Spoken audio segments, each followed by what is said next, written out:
আহিন মাহে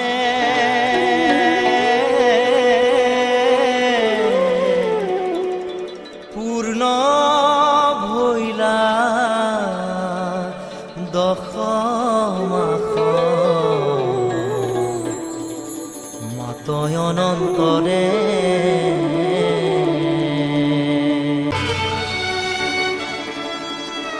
সেইদিনা শংকৰদে বৰ জন্ম ভৈলা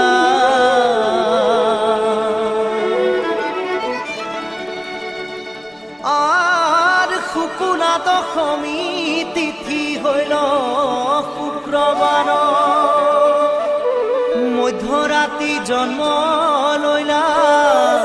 শংকৰয়া মাৰহে ৰাম